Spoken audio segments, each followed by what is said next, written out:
오늘 하나님께서 우리에게 주신 말씀은 고린도전서 1장 4절에서 9절까지의 말씀입니다. 가지고 계신 신약 성경 262면이 되겠습니다.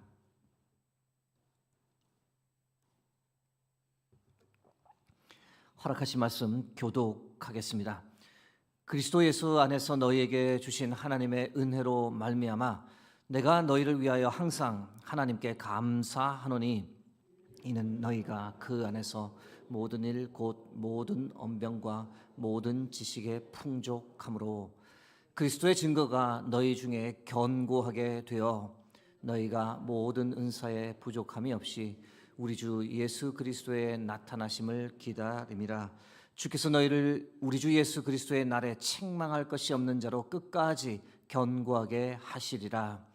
너희를 불러 그의 아들 예수 그리스도 우리 주와 더불어 교제하게 하시는 하나님은 미쁘시도다. 아멘. 오늘은 감사의 이유란 제의 여러분과 말씀을 나눕니다. 어제는 앞부분 1장 1절에서 3절까지의 말씀을 나누었습니다. 성도라 불리는 고린도 교회의 짧은 인사를 바울이 건네고 그 말씀 가운데 특별히 형제 소스데네가 누구인지, 교회란 무엇인지에 관해 어제 살펴보았습니다.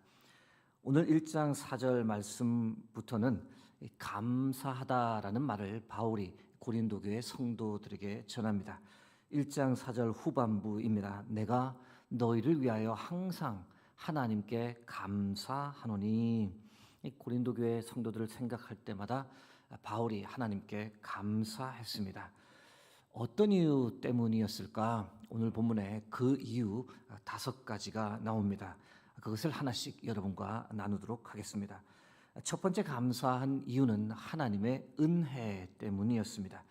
1장 4절 전체 말씀을 다시 한번 봅니다. 그리스도 예수 안에서 너희에게 주신 하나님의 은혜로 말미암아 내가 너희를 위하여 항상 하나님께 감사하노니. 예수 그리스도를 통해서 고린도교회 성도들에게 주신 하나님의 은혜를 생각할 때마다 참 감사하다라고 바울이 증거합니다. 복음이 고린도까지 오게 된 것은 전적인 하나님의 은혜였습니다.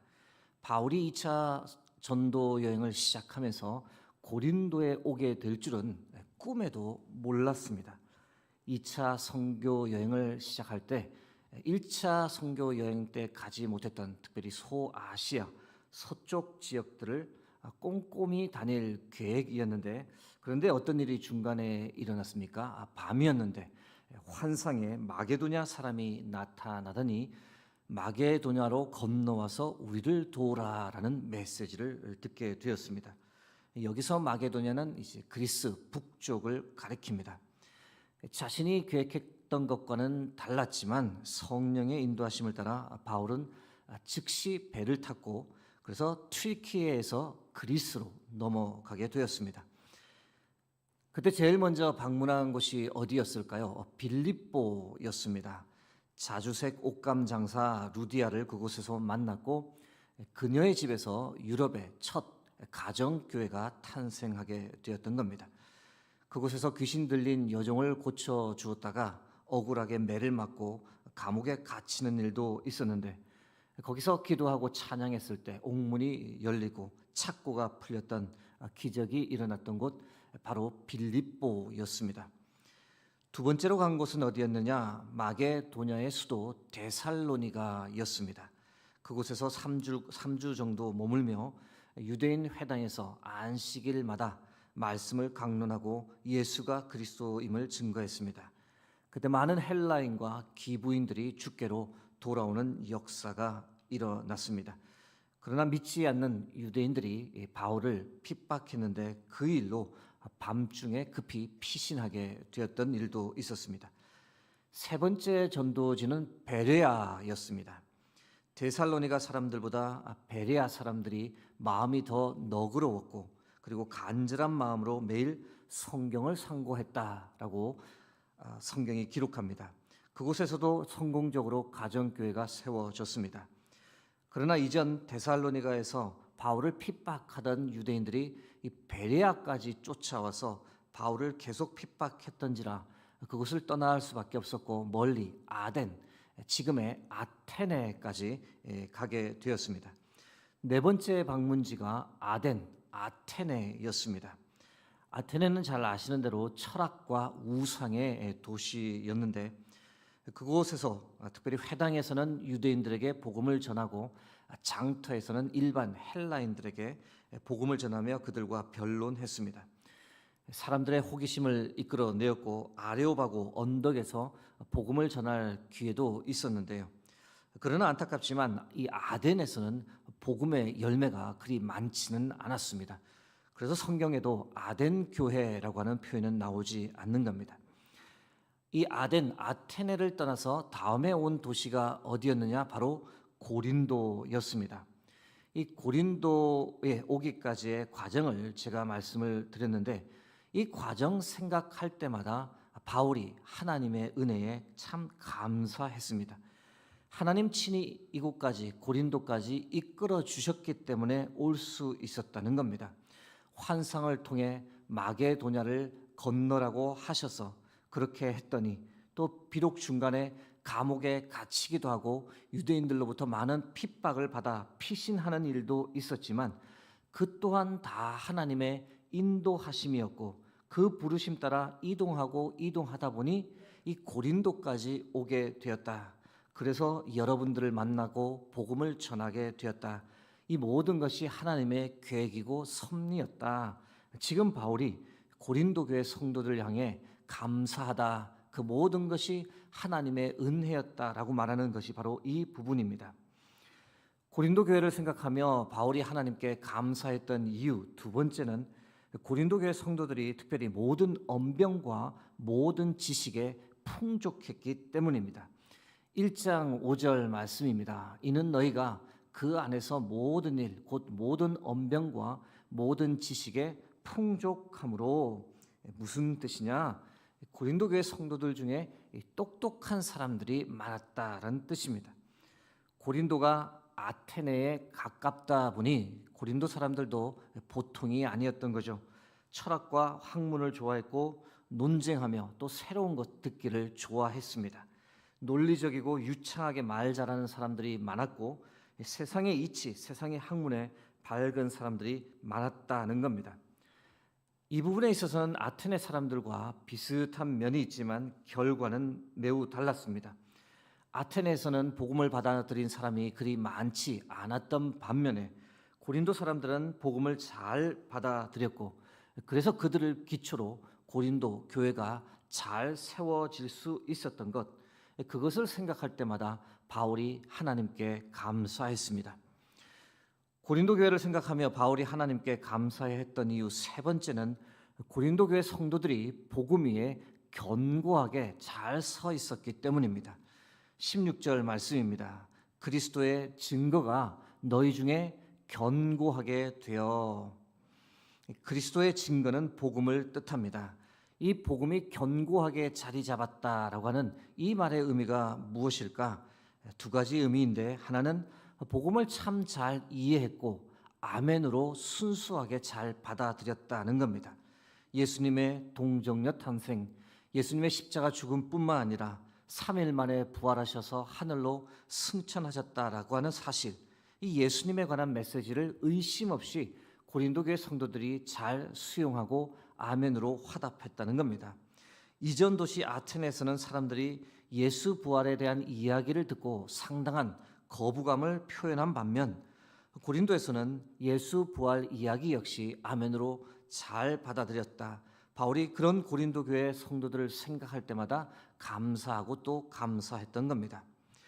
복음이 견고하게 자리를 잡았다라는 이 말의 다른 의미는 복음의 능력이 고린도 교회 성도들을 통해서 분명하게 드러나고 있었다는 겁니다. 여러분 아시는 대로 복음은 하나님의 능력입니다. 지식이 아닙니다. 삶에서 나타나는 하나님의 능력입니다. 어떤 능력이 나타났을까? 세상의 유혹, 환난에 흔들리지 않는 능력입니다. 사는데 뭔가 부족하고 어려움이 찾아와도 기도하고 찬양하며 그 어려움을 넉넉히 극복하며 살아가는 능력입니다. 모든 것 훌훌 털어내고 믿음으로 기쁨으로 살아가는 능력입니다. 하늘에 소망을 두고 교회와 이웃을 섬기는 능력입니다. 여러분, 예수 생명의 복음을 받아들인 사람에게는 이런 복음의 능력이 자연스럽게 나타나게 되고, 바울이 고린도 교회 성도들을 생각할 때마다 이 점에서 감사했던 겁니다. 고린도 교회를 생각하며 바울이 감사했던 네 번째 이유는 고린도 교회 성도들에게 참 하나님의 많은 은사가 부어졌기 때문입니다. 1장 7절 전반부 말씀입니다. 너희가 모든 은사에 부족함이 없이. 나중에 고린도전서 12장을 읽어보시면 알겠지만 고린도 성도들이 은사를 많이 받았습니다. 성령을 사모했고 성령을 통해 다양한 은사가 이들에게 주어졌는데, 지혜의 은사, 지식의 은사, 믿음의 은사, 치유의 은사, 능력 행함의 은사, 예언의 은사, 영분별의 은사, 방언의 은사 등 다양한 은사를 받은 이들이 고린도 교회에 존재했습니다. 여러분, 한편으로는 지적인 사람들이 많은데 동시에 성령을 간절히 사모해 성령의 은사를 받은 사람 또한 많았으니 이 고린도 교회는 참 훌륭한 교회다, 탁월한 교회다, 칭찬받을 만한 교회다라고 볼 수 있습니다. 고린도 교회를 생각하며 바울이 마지막으로 하나님께 감사했던 이유는 주의 재림을 간절히 기다렸기 때문입니다.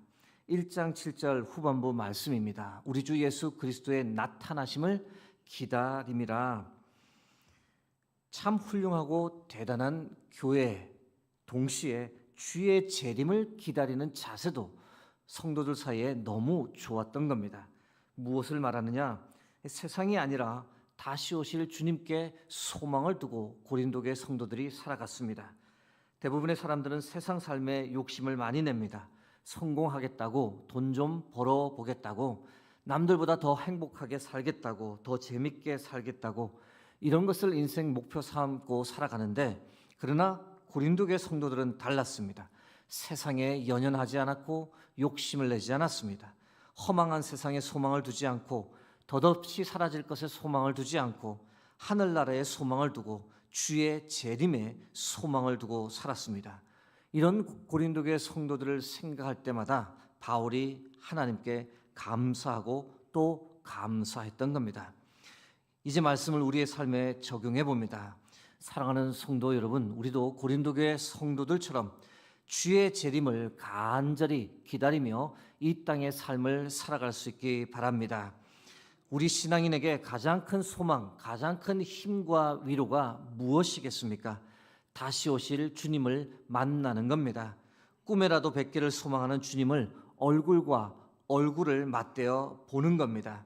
주께서 반드시 다시 오실 것을 믿고 복음 위에 서서 오늘도 흔들리지 않기를 바랍니다. 세상이 아무리 흔들리고 요동쳐도 하나님의 말씀, 복음만을 꽉 붙잡고 하늘에 소망을 두고, 그래서 우리의 삶에도 복음의 능력이 나타나고 그것을 통해서 하나님만 온전히 영광받는 그런 삶을 변함없이 살아가는 저와 여러분 될 수 있기를 주의 이름으로 축원합니다. 오늘 주신 말씀 가지고 함께 기도하려 합니다. 먼저 감사의 기도를 드립니다. 하나님, 내게 베풀어 주신 많은 은혜를 감사합니다. 복음을 알게 하시고 예수 그리스도를 믿는 믿음 주시고 복음 위에 견고하게 설 수 있도록 내 삶을 붙잡아 주셔서 감사합니다. 나아가 하늘의 소망을 두고 주의 재림의 소망을 두고 살게 해달라고 기도합니다. 고린도 교회 성도들이 주의 다시 오심을 간절히 기다리며 살았듯 저 역시 주의 오심을 소망하며 오늘을 살게 하옵소서. 이 소망을 통해 믿지 않는 사람들과 구별된 삶을 살게 하시고 세상에 연연하지 말고 영생을 소유한 하나님의 자녀로 하나님의 영광을 드러내는 삶을 살게 해달라고 이 시간 합심하여 함께 기도하며 나가겠습니다. 기도하시겠습니다. 살아계신